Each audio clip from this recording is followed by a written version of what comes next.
केतन अग्रवाल हत्या प्रकरणात अटकेत असलेल्या सिया गोयलची मुजोरी कायम आहे। पुणे ग्रामीण पोलिसांच्या पथकानं सियाला तिच्या घरी तपासासाठी आणलं असताना माध्यमांना पाहून सियानं अश्लील हावभाव केले। पोलिसांच्या ताब्यात असताना सुद्धा सियाचा माज, मगरुरी आणि तिची मुजोरी कायम असल्यामुळे आता तिच्या या कृत्याबद्दल संताप व्यक्त केला जातोय। केतन अग्रवाल हत्या प्रकरणात अटकेत असलेल्या सिया गोयलचं हे कृत्य पहा।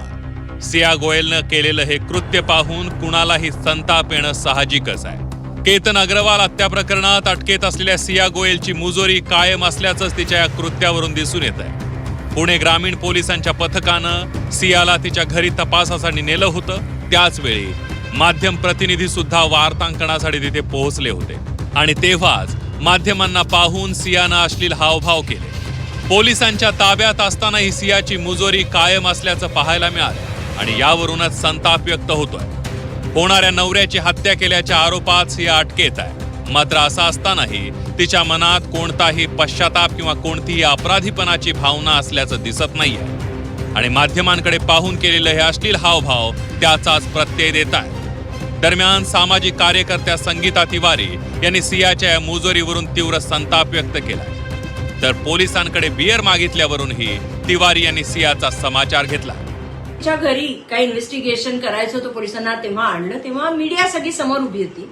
मीडियाचे कॅमेरे सगळे तिच्याकडे वळाल्यावर तिने त्या कॅमेऱ्यात आणि त्या मीडियाला मिडिल फिंगर दाखवलं।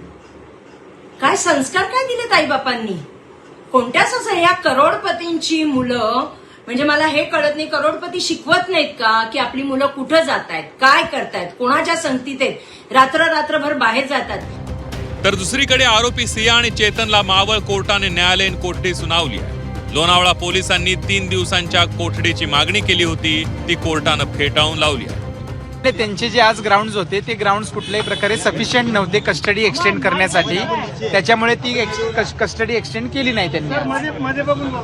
ग्राउंड सफिशियंट नसल्यामुळे पोलीस कोठडी एक्सटेंड केली नाही। 14 दिवसांची। मुख्य आरोपी सिया गोयल आणि चेतन चौधरी यांची लाय डिटेक्टर अर्थात पॉलिग्राफ चाचणी घेण्याची तयारी पुणे पोलिसांनी सुरू केली होती।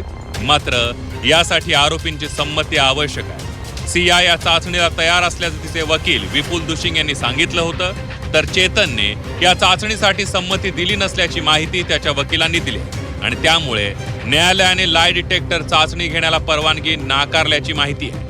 डिटेक्टर टेस्टची ही मागणी ही पोलिसांची होती, पण लाईव्ह डिटेक्टर टेस्ट ही कधी होती त्याला एक ड्यू प्रोसिजर आहे। त्या ड्यू प्रोसिजर अशा आहे की जेव्हा तो ॲक्युज स्वतःहून व्हॉलंटरीली तयार होतो तेव्हा त्याची ती व्हॅलिड कन्सेंट मानून मग कोर्ट ती करायची परमिशन देते। तर ह्या केसमध्ये कुठल्याही ॲक्युजनी अशी परमिशन दिली नाही, त्यामुळं हे जे अर्ज आहे हे त्यांना नॉट प्रेस करावे लागले प्रॉसिक्युशनला।